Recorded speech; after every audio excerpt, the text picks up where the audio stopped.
видео мы будем отвечать на ваши вопросики. На нашем канале уже миллион подписчиков, а это значит, что наша дружная семья растет, и мы этому очень рады. Конечно же, это ваша заслуга, ведь ваши лайки, комментарии и подписки помогли добиться нам такого результата. Вы спрашивали, как мы относимся к подписчикам? Мы вас любим, правда. Ну как же вас можно не любить? Вы просто почитайте комментарии под любым видео. От них же так и веет теплом, добротой и радостью. Посмотрите, сколько под видео набирается лайков и просмотров. А ведь это не просто числа, это реальные люди, реальные десятки, сотни, тысячи и уже даже миллионы людей.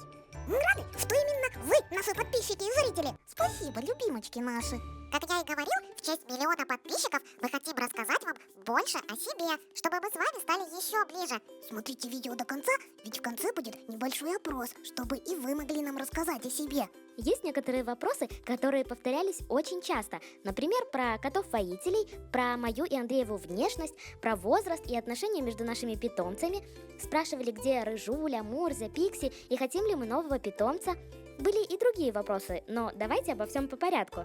Сперва хочу сказать, что на некоторые вопросы вы можете увидеть ответы вот в этом видео. Так что в конце мы оставим закрывающееся окно, чтобы вы смогли посмотреть это видео. Ну а начнем мы с вопросов об изменениях в нашей семье. По этому поводу есть хорошие новости и очень грустные. Поэтому, если вы не хотите грустить, то лучше посмотрите другое видео. Итак, откуда у нас появился Рыжик? И реальна ли его история из котов-воителей? Она реальна, но не на 100%. Рыжик действительно кот-потеряшка. Дело было так. Примерно за неделю до Нового года мы выехали с Андреем в город. Мы стояли возле машины недалеко от многоэтажных домов. Было темно, и медленно падали огромные хлопья снега. И тут мы увидели, как рыжий котик уверенно бежит в нашу сторону. Он подбежал и стал тереться об Андреевы ноги. И тут мы заметили зеленый ошейник. Андрей взял его на руки. Котик был чистый, но мокрый от снега. Мы решили, что он только что потерялся, и вот прямо сейчас его кто-то ищет. Мы примерно полчаса побродили возле домов, хозяин не объявился. Мы решили взять его домой, потому что на улице холодно, снег и уже было очень темно. Придя домой, мы разместили объявления в городских пабликах и утром расклеили на все близлежащие к месту находки подъезды объявления. Через день нам написали, что видели именно этого котика неделю назад, но только очень-очень далеко от места, где мы его нашли. И тогда мы поняли, что котенок потерялся давно, и вряд ли его кто-то ищет. Но не выкидывать же нам его на улицу. Мы какое-то время еще искали старого или нового хозяина, но, видимо, этот кот выбрал нас, а мы его. И это судьба.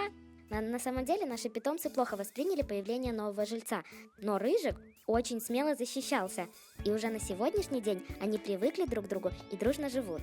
Первый, с кем подружился Рыжик, это была Мурочка. Они с первого дня не дрались и даже игрались. Потом уже Рыжик подружился с Пупсей. Сама строго к нему относилась Рыжуля. Ну а теперь посудите сами, похожа ли реальная история Рыжика на историю из котов-воителей? У меня лично нет сомнений, он идеальный герой этой истории. Итак, у нас появился Рыжик. Думаю, как появилась Пикси, вы помните. Мы купили ее в зоомагазине для челленджа «Реальная еда против живой». И вы, ребят, уговорили нас оставить ее.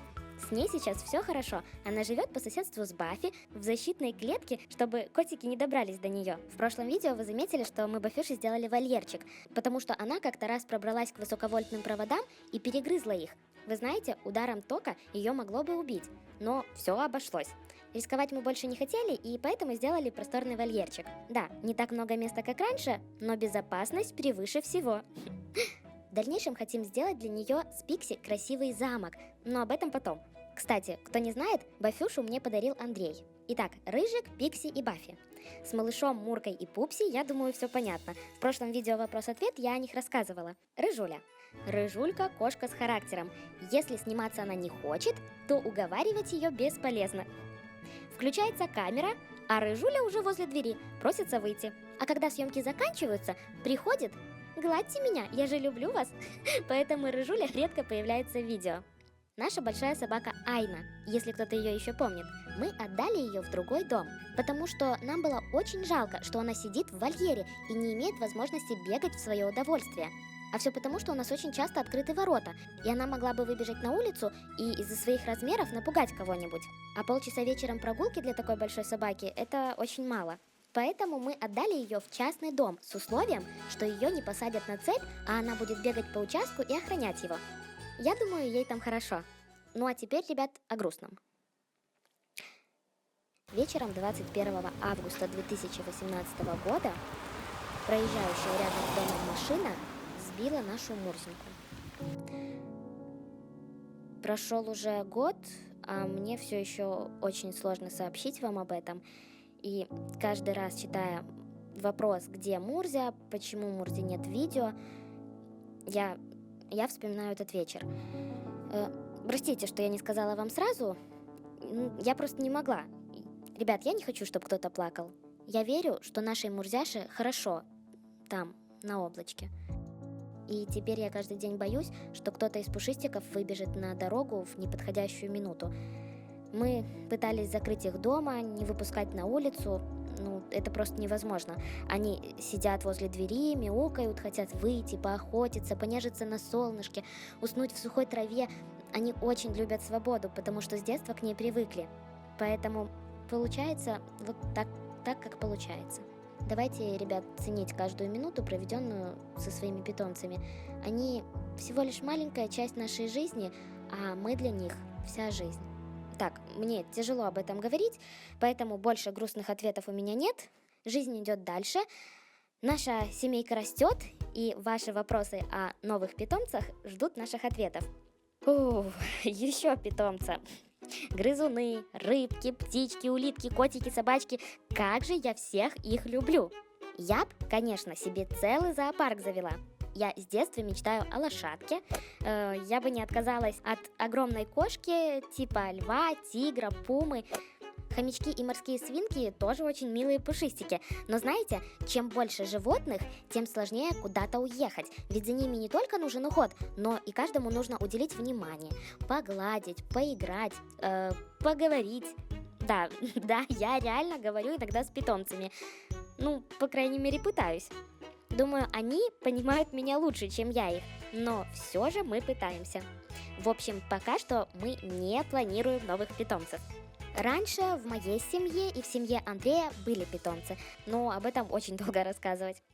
Итак, многие спрашивали, сколько кому лет. И вот я решила на одной картинке показать все даты рождения.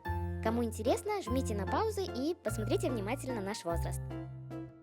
Вопрос, который встречается под каждым видео и не один раз.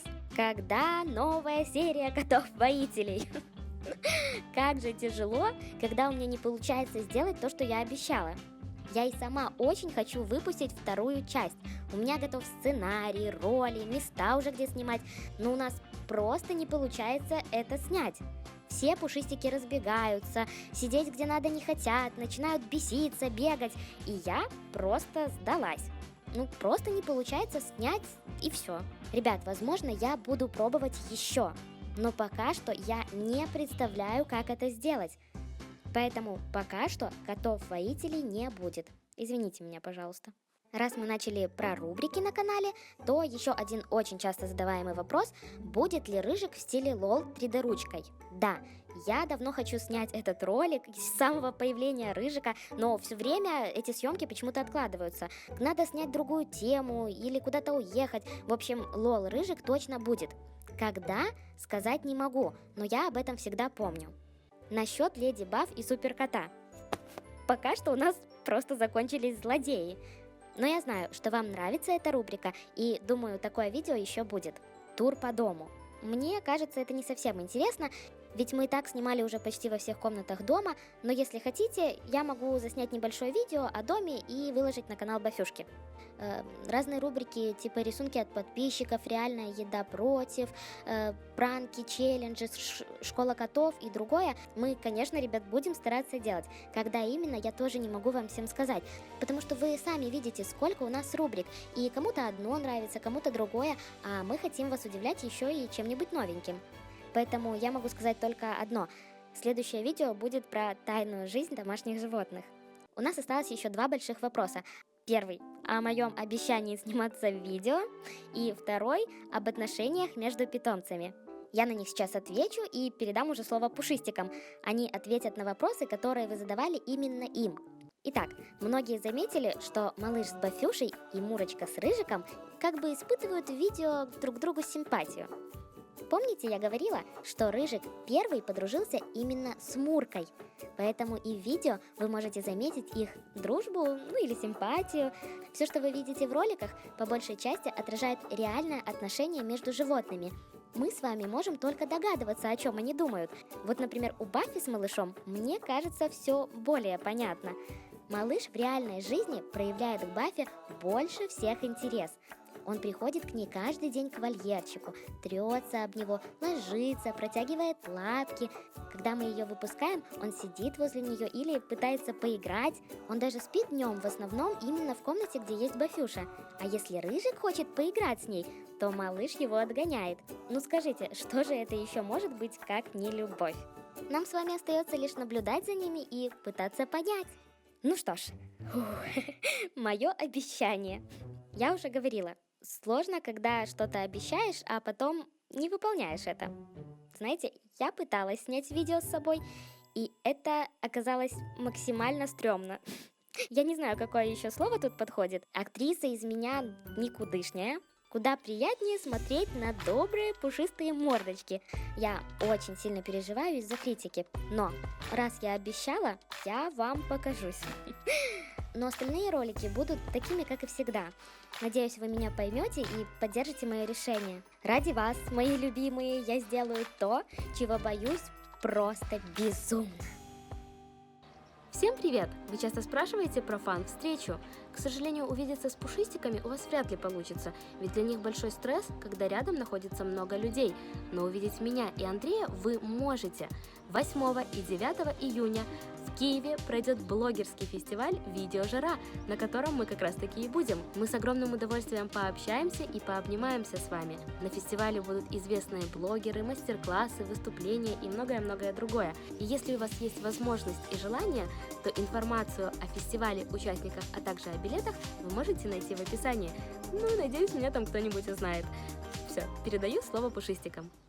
Привет, ребят! Всем здрасте! Привет, друзья! Привет! Давайте расскажем о нашей любимой еде. Я, например, люблю все мясное в мире. Малыш, я тоже люблю, особенно колбаску. А я обожаю рыбку. Амин папа, когда с рыбалки приходит, я первый в очереди всегда стою. А я все люблю. Мне много чего нельзя, поэтому скажу, что люблю вареное яйцо. А я люблю свой корм. Там всякие зернышки, сухофрукты. Я тоже люблю зернышки. Пик. А я люблю охотиться на мышей. Ой-ой.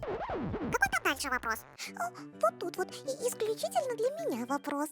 Помню ли я свой первый день с Анютой? Я помню, как мы с Анютой ехали в автобусе, и мне было очень-очень страшно. Дома мне разрешили бегать по всей комнате, и я тоже всего боялась. А еще помню, что в первую неделю очень боялась выйти из комнаты. А Анюта все строила для меня всякие лабиринты и играла со мной. О, малыш, а вот тут для тебя вопрос. Почему тебя назвали малыш? Ну Анюта рассказывала. Когда мы с братиками родились у мамы, я был самым маленьким и все время прижимался к маме. Моих братиков быстро забрали, потому что они были веселые и активные. А я остался с мамой, и меня назвали малыш. Ну кто ж знал, что ты вырастешь таким красивенным, большим, веселым котом? Я очень рада, что тебя у нас не забрали. Вопрос для Баффи. Во что ты любишь играть? Я люблю догонялки и прятки. О, да, после уборки в твоем вольерчике я сначала ищу тебя, а потом полчаса догоняю. Так, колбаска или сыр? Колбаска. Быстренько отвечу еще на пару вопросов и будем заканчивать. Мы с Андреем женаты почти 5 лет. Учились мы в Белорусском национальном техническом университете на инженеров. Одного любимого питомца выбрать я не могу, ведь все они супер чудесные. Пушистиков мы не тренируем, только иногда Пупсю. Ко мне? Сидеть. Пупс, принеси зайку. Принеси зайку. Молодец!